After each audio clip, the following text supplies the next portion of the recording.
Orang Islam itu cuma dua.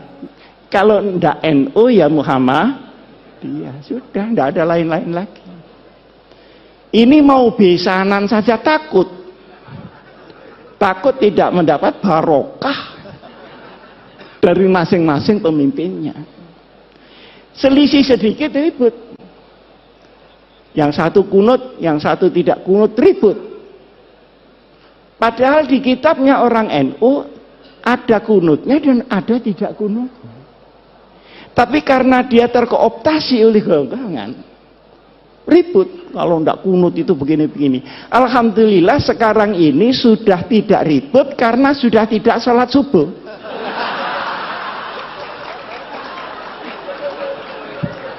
Jadi problemnya sudah kelewat. Dulu Pak Dian waktu saya masih habis dari Gontor pulang, beda hari raya itu berkelahi Pak.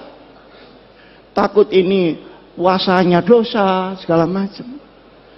Padahal yang selisih Muhammadiyah sama NU ini kan cuman tanggalnya, kan bukan hari rayanya. Bener apa enggak? Betul. Nah, kalau dibetulkan pengasuh sahih sudah. Yang beda itu tanggalnya. Kalau sholatnya ya itu Allahu Akbar sekian kali takbirnya ya sama. Loh kenapa tanggalnya kok enggak sama? Ngitungnya enggak sama.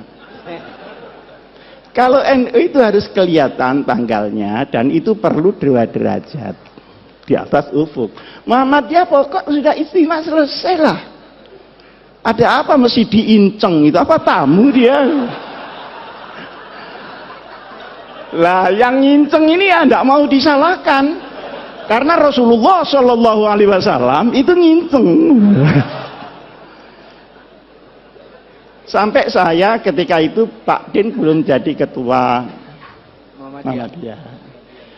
Jadi ketika itu ketua Muhammadiyahnya Pak Syafi'i Ma'arif. Saya diundang oleh Pak Yusuf Kala. Marah-marah Pak Yusuf Kala itu. Ini gimana NU sama Muhammadiyah? Masa enggak bisa jadi satu hari rayanya itu? Repot masyarakat kalau begini. Saya tanya, caranya bagaimana Pak? Ya kompromi lah. Caranya, dengan Pak Den ya, maaf, dengan Pak Den. Katanya Pak JK, bagaimana kalau Muhammadiyah turun 1 derajat? NU-nya naik 1 derajat. Oh, kalau begitu langsung cash and carry saja. Ini fikihnya pedagang itu di sini.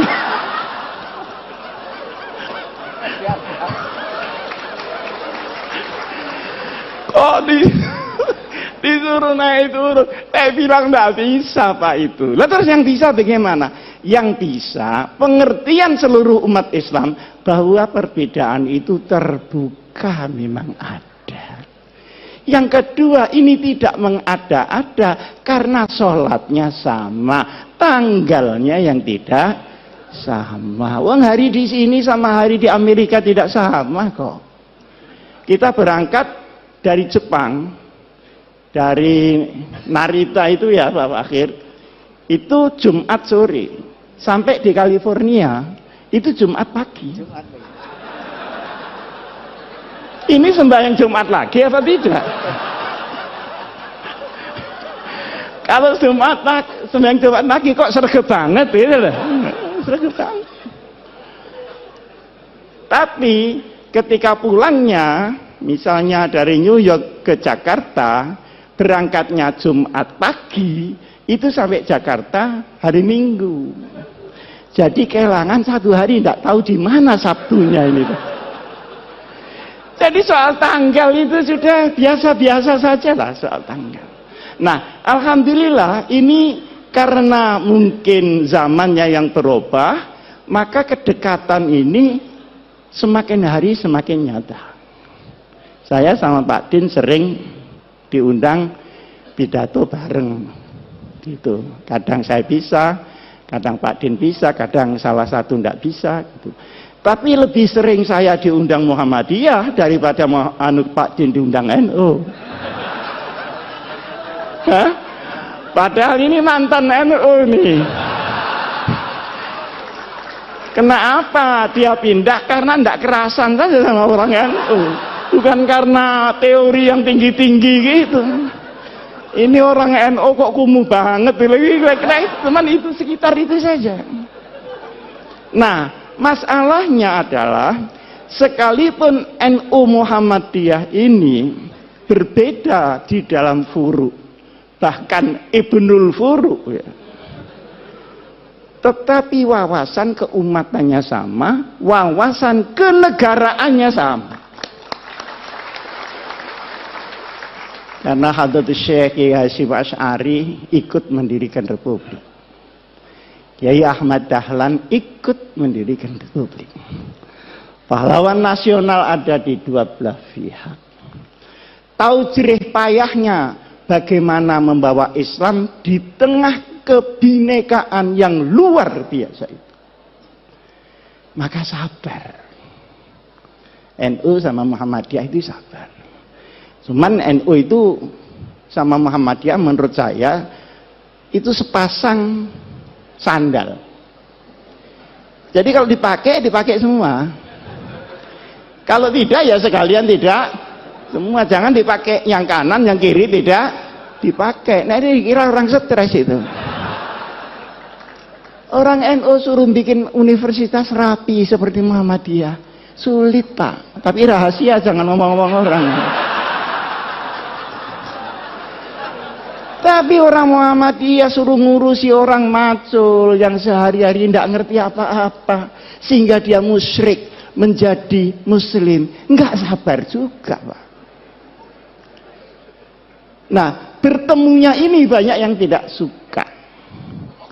Oleh karenanya, maka wawasan keagamaan, wawasan keumatan, wawasan kebangsaan dan kenegaraan tidak boleh dirobek oleh kepentingan apapun juga. Ini pertama. Sekarang yang kedua. Pandangan-pandangan kaum muslimin terhadap negara Indonesia ini baru selesai setelah berpikir 40 tahun. Waktu tahun 1945 kita merdeka. Nah, setelah itu umat Islam berbagai macam pandangan Indonesia ini diapakan dan disestempel apa. Maka ada yang keras, harus pakai stempel Islam. Nah, keras ini melalui beberapa pendekatan. Ada yang pendekatan militer, kemudian lahir DI, TII. Ada yang pakai pendekatan militer dan politik, PRRI dan Permesta. Disaingi oleh kelompok-kelompok orang yang tidak suka agama, orang ateis. 48 pemberontakan komunis yang dipimpin oleh Uni Soviet dan pemberontakan 65 yang dipimpin oleh RRC. Saya tidak tahu ini akan ada pemberontakan lagi apa tidak. Nah, masalahnya selanjutnya yang saya maksud begini. Setelah pendekatan militer gagal, dicobalah, ini kok diem saja ada apa? Mendengarkan teman-teman ya? Setelah pendekatan militer gagal, dicoba melalui pendekatan konstitusional. Maka seluruh wakil-wakil umat Islam bergerak di konstituante. Bagaimana supaya negara ini ditetapkan berdasarkan apa? Bentuknya seperti apa? Ada yang minta Pancasila tetap, ada yang minta Islam, dan ada yang minta sosiodemokrasi. Ribet di situ, tidak putus. Artinya dengan pendekatan politik pun juga mentok. Karena ini mentok dan tidak bisa berhasil, maka diambil alih oleh Bung Karno tahun 59 kembali ke Undang-Undang Dasar 45. Nah, setelah kembali ke Undang-Undang Dasar 45 ini, kemudian tahun 55 kemarin ada pemilu, tetapi kemudian tidak menghasilkan apa-apa, baru ada pemilu lagi tahun 71. Tahun 71 orang Islam semua jadi satu, Pak. Yang Pak Idham, yang Pak Muhammad Nasir, yang Pak Kasman Singotimojo, yang Pak Nurholis Majid, yang Gus Dur, semua bersatu membela satu partai bersama, namanya Partai Persatuan. Sampai dengan tahun 82 berhasil utuh, tapi setelah itu mulai retak-retak. Maka sekarang P3 yang dulu dimodali dengan darah dan air mata, per hari ini masih layamutu wala ya. Mudah-mudahan qad aflaha man tazakka. Nah, ini perjalanan. Dari sini ulama-ulama itu berpikir, ini kenapa ya? Di sini kok enggak pas. Ternyata kesimpulannya, Islam di Indonesia seperti tadi yang disampaikan oleh Pak Fakhir itu benar. Islam dalam peradaban belum tentu Islam dalam formalistik. Di sini masalah yang timbul. Nah, akhirnya ketika diformalkan menjadi banyak tentangan dari kelompok umat Islam sendiri. Disinilah maka kemudian dikaji sampai dengan tahun 1983. Berkumpullah ulama-ulama ketika itu di Jawa Timur dan tempatnya di Sukoharjo, di pondoknya Kiai As'ad, ngumpul semua. Cari jalan supaya selamat, sudah tidak ada goncangan-goncangan lagi, ini bagaimana? Akhirnya ditetapkanlah bahwa untuk urusan ideologi negara ditetapkan oleh mayoritas bangsa yang namanya Pancasila, kemudian akidah kita tetap Islam sesuai dengan keyakinan kepada Allah Subhanahu wa ta'ala. Ini baru selesai tahun 84. Pendekarnya ketika itu mungkin banyak orang tidak tahu. Pendekarnya adalah seorang ulama namanya Kiai Haji Ahmad Siddiq. Beliau putra dari Kiai Siddiq. Kiai Siddiq itu asal dari Lasem. Kemudian karena kalah berdebat nahwu, malu pindah ke Jember. Jadi dulu berdebat kalah itu malu. Nah sekarang sudah kalah berkali-kali, alhamdulillah tidak ada malunya sama sekali. Pergi ke Jember. Saya tahun 83, ini belum pernah saya ceritakan di sini. Tapi mumpung ini ada waktu dan saya juga sudah menjelang tua, ada perlunya saya sampaikan. Saya tanya beliau, Kiai, ini penempatan negara dengan ideologi sendiri dan Islam sebagai umat Islam ini politis apa ijtihadi? Jawabnya beliau, ini ijtihadi, bukan politis, dan silahkan pakai untuk selamanya. Nah, karena saya tidak puas, saya tanya, dasarnya apa Kiai? Kemarin saya sudah menyampaikan ke Pak Hasan, kalau setelah saya di kantor itu memang ngaji pindah-pindah begitu, sana 3 bulan, termasuk ngaji di Kiai Ahmad Siddiq. Dibukakanlah oleh Kiai Ahmad Siddiq Mitsaqul Madinah, perjanjian Madinah. Iki sing bahasa Jawa. Iki si sadurunge kowe takon, waca dhisik iki. Mitsaqul Madinah. Pada tahun kedua dari hijrah Nabi besar Muhammad sallallahu alaihi wasallam.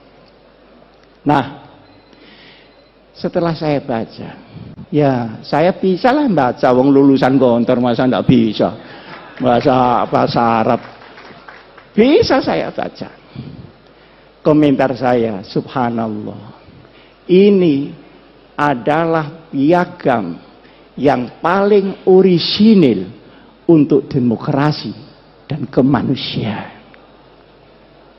The original conception about humanity and democracy. Luar biasa ini. Ketika itu saya membaca, tidak saya apalkan karena memang bukan mahfudot. Tapi saya masih ingat poin-poinnya. Poin yang pertama, ukhuwah bainal muslimin. Oh, kenapa ya kok tidak ukhuwah Islamiyah ya? Ternyata kalau Islamiyah itu mesti ukhuwah Pak Fakir. Yang ruwet ini kan musliminnya. Khutbahnya wa'tasimu, keluar masjid wa'tafar. Di dalam kita wiridan, di keluar kita ganti sandal baru, kan begitu. Jadi yang ruwet ini musliminnya. Di situ diterangkan untuk urusan-urusan yang furu'iyah sudahlah na'amaluna walakum na'malu. Untuk yang usul ini kalau ada perbedaan harus dibicarakan di antara para ulama. Jangan dibicarakan di antara di luar para ulama. Nah sekarang enggak. Ada anak Ansor sama pemuda Muhammadiyah ribut soal tahlil. Ini nyampe apa enggak ke yang mati? Kata Ansornya, nyampe. Loh buktinya, karena setiap kiriman enggak pernah kembali. Loh ini ngomong apa?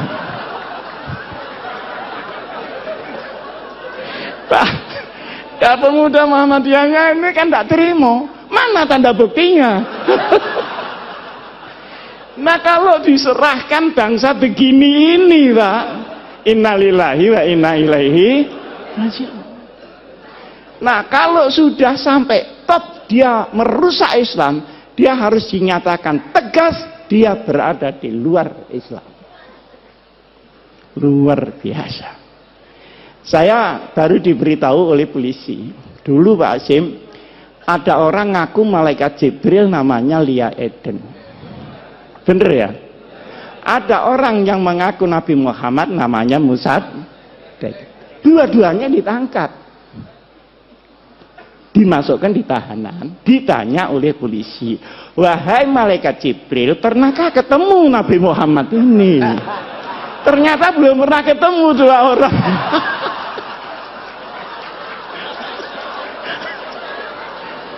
Lah kalau sudah sampai ini Pak, ya sudah, harus tegas, tidak usah ragu-ragu. Saya juga menyampaikan sama Al-Mukarram, Bapak Menteri Agama, sudah jangan ragu, katakan itu bukan Islam. Kenapa ragu? Tapi ini jangan cuma ditepuk tangan itu. Maksud saya, yang lain-lain itu ikut mendorong lah. Supaya ada pride. Karena yang menghadang pun juga sangat banyak. Yang kedua, ukhuwah bainal adyan. Mana yang bisa dikerjasamakan dengan luar Islam, mana yang tidak.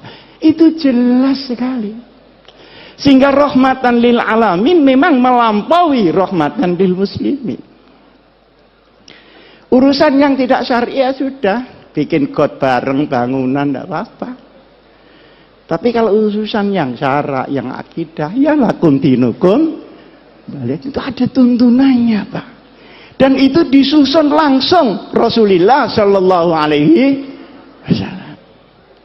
Nah sekarang ini kalau benci kelewat benci, tidak membedakan mana asyaduhum adawatan atau akrobahum mawaddatan. Zimmi dan harbi disamakan. Tapi kalau sudah kadung kepingin demokrasi, tahlilan di gereja, itu kurang tempat apa bagaimana? Seperti orang Kristen, nggak usah lah disuruh Jumatan. Nanti sandalnya hilang.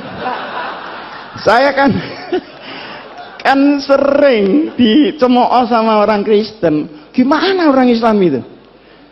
Uang ibadah kok sandalnya hilang? Ya mesti saja karena sandalnya ndak dipakai. Nah sampeyan sepatunya dipakai. Jadi yang hilang ya ndak sepatunya, tapi sepeda motornya yang di luar itu yang hilang. Jadi yang seperti disampaikan oleh Pak Din tadi sajalah al-hanifiyatus samkhah, itu pas sudah itu. Ini jangan diumek-umek lagi gitu maksud saya. Nah, kemudian yang menarik lagi untuk qabilah-qabilah di luar hukum syariat dipersilahkan untuk menggunakan kebiasaannya masing-masing. Ini saya belajar usul fikih di sini juga begitu Pak Hasan. Mabhadi awaliyah. Itu belum mabhadi akhiriyah loh. Masih mabhadi awaliyah, tetap kunci. Nah itu digawa diintil-intil tak garep apa-apa kunci. Bab mabhadi awaliyah. Di situ kan ada al-ahdah muhakkamah. Tapi yang muhakkamah yang bagaimana? Tentu yang tidak khilafis syar'i. Ma warada fi syar'i mutlaqan wala dhabita lahu wala fil lughah yurja'u ilal 'urf. Berarti ada status di dalam adat sepanjang dia menjadi al-'urf yang tidak muta'arif. Ini kan sangat jelas.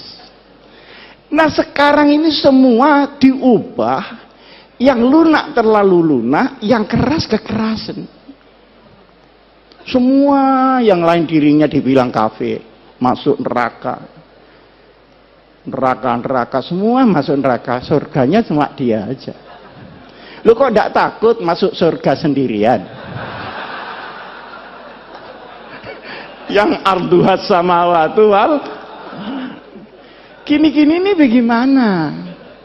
Nah, ada lagi yang kita merasa bahwa itu bukan Islam, seringkali ya, tetapi sesungguhnya itu pilar di dalam Islam, adalah kepastian hukum.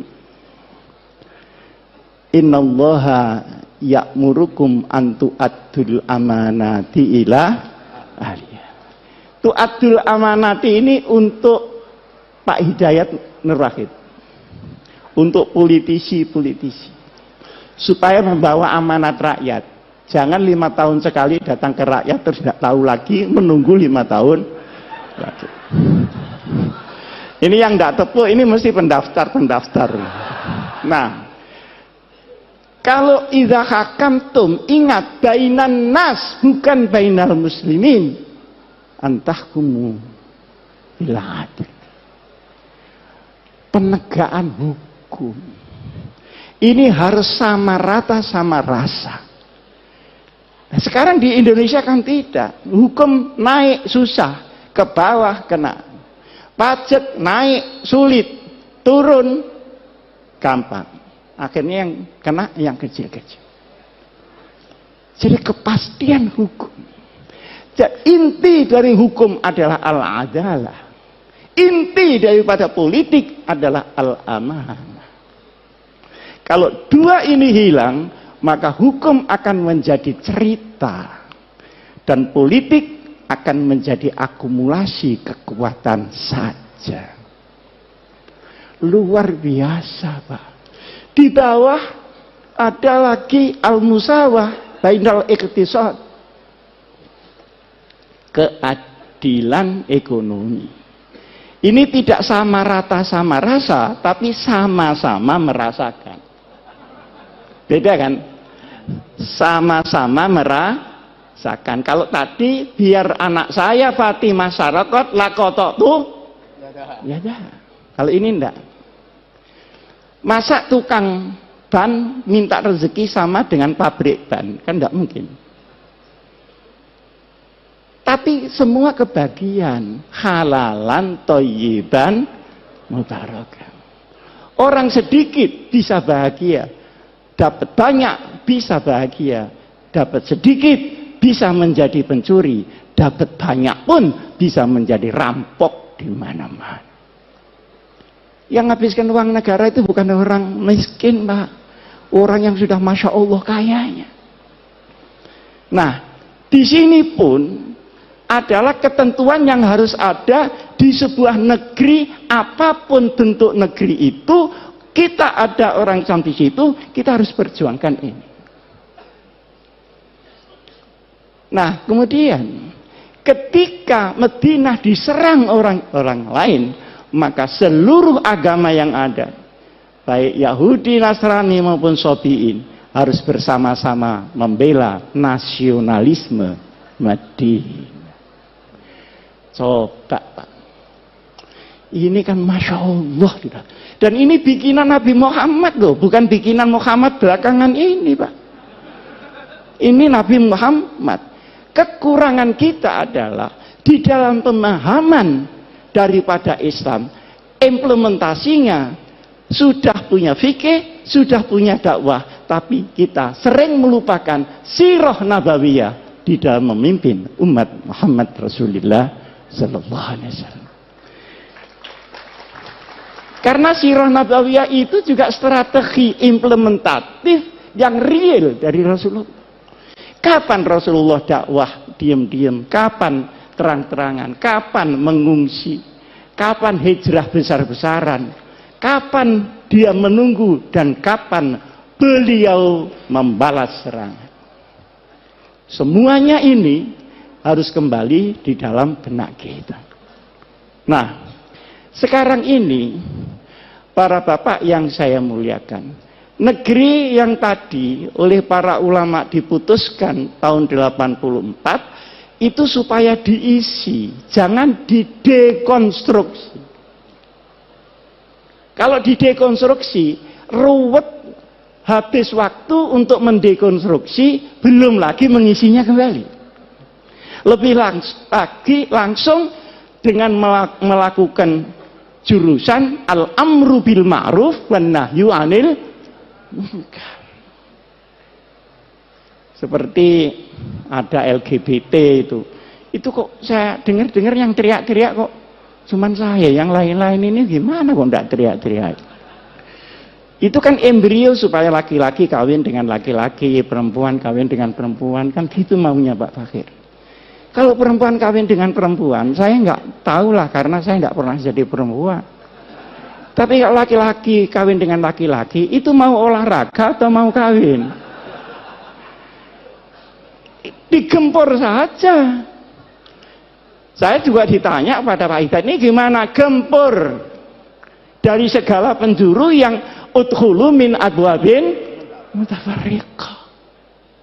Jadi jangan menghilangkan amar ma'ruf nahi mungkar, sekalipun kita tidak melakukan dekonstruksi di dalam bentuk, tetapi kita harus selalu di dalam isi. Kadang-kadang kita menemui hadis Rasulullah Sallallahu Alaihi Wasallam, al hikmatu dhalatul mu'min iltaqataha aynama wajadah. Perkara yang hak itu milik orang Islam. Kalau tidak ada di tempat kamu, ada di tetangga, berarti itu milik kamu yang di sana. Ambil kembali. Jangan tetangganya dimaki-maki karena tetangga. Kalau bapak-bapak pergi ke Jepang, pergi ke Taiwan, pergi ke Korea, Masya Allah, perlindungan konsumen, perlindungan jual beli, kualitas. Nah ini ada saksinya Pak Fakhir, dilindungi oleh undang-undang. Jadi kalau kita ke Taiwan, kehilangan koper di bandara, pasti kembali. Karena mengembalikan itu biaya negara, dan tidak mengembalikan adalah kriminal. Loh, bukankah sepotong ini juga Islam? Seperti di Jepang, itu kalau ada toko malsu kualitas, langsung ditutup Pak. Jadi wailun lil mutaffifin itu kok jalan di sana, ndak jalan di sini. Sementara kita ini kalau beli makanan keliru terus, Pak. Buah-buahan katanya manis tapi kecut. Saya beli di Jalan Surabaya, Pak Din, itu lampu. Lampu itu yang kuno itu harganya mahal. 2,5 juta. Kalau yang baru itu cuma 650. Saya bilang saya minta kuno, Pak. Oh iya Pak Ji, ini tinggal satu yang kuno. Setelah diberikan saya ternyata baru kan kelihatan baru cetakan itu. Loh Pak, ini baru Pak, bukan kuno. Aduh, sampean nih kok rewel. Sampean biarkan saja. Lama-lama kuno sendiri. Mati.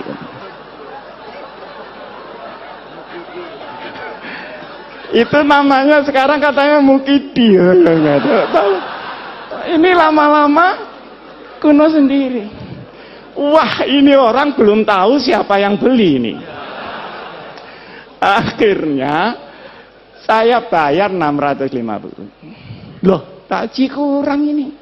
Ya kurangnya nanti kalau sudah kuno.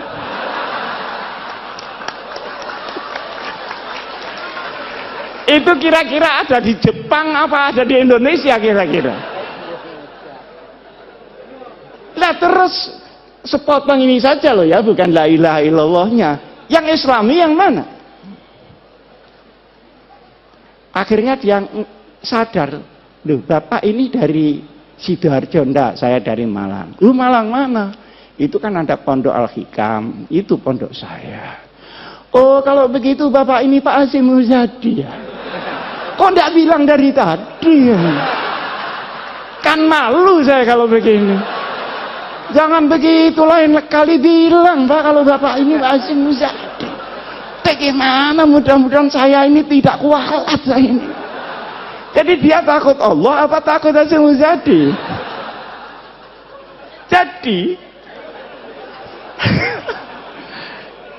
Jadi akhirnya saya itu mikir, ini kenapa ya begini? Pak Fakir kan sebentar lagi menjadi Menteri Luar Negeri, Allahumma. Masa naibul fa'il terus? Lama-lama ini bagaimana ya kok begini? Jadi ternyata setelah kesana kemari, ilmu saya itu ya ilmu keluyuran saja, itu kan ilmu yang berat-berat. Oh kalau begitu, lau anna ahlal qura amanu wattaqau. Itu ahlal quronya bukan kuronya, Pak. Jadi kita tidak usah bulet perkara kuro, tapi ahlal amanu wattaqau. Fafatahna alaihim. Tapi walakin kazabu, yang kazabu tadi kuronya apa ahlul kuro? Ini bukan tamrinan tapi sudah terang. Sehingga menurut saya yang penting bagaimana kita isi Indonesia. Nah, di saat kita ngisi itu, tantangannya luar biasa, Pak. Terutama setelah tahun 2002, setelah reformasi ini. Seluruh ideologi yang baru-baru masuk, baik di kalangan kaum muslimin, maupun yang dari barat, maupun yang dari timur, semuanya masuk, sementara kita sedang diancam oleh regenerasi yang sudah 100 tahun ini. Indonesia akan ganti penduduk baru. Mereka anak kita atau anak zamannya. Ini menjadi perhatian kita. Tetapi la tayasu min rauhillah. Sekian banyak kita berkumpul.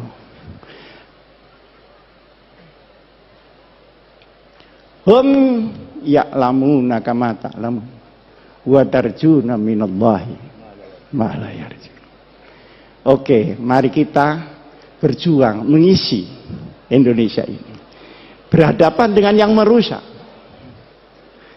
Tetapi yakinlah kalau mereka sakit, kita pun sakit. Tapi kita punya Allah, mereka belum tentu mempunyai Allah.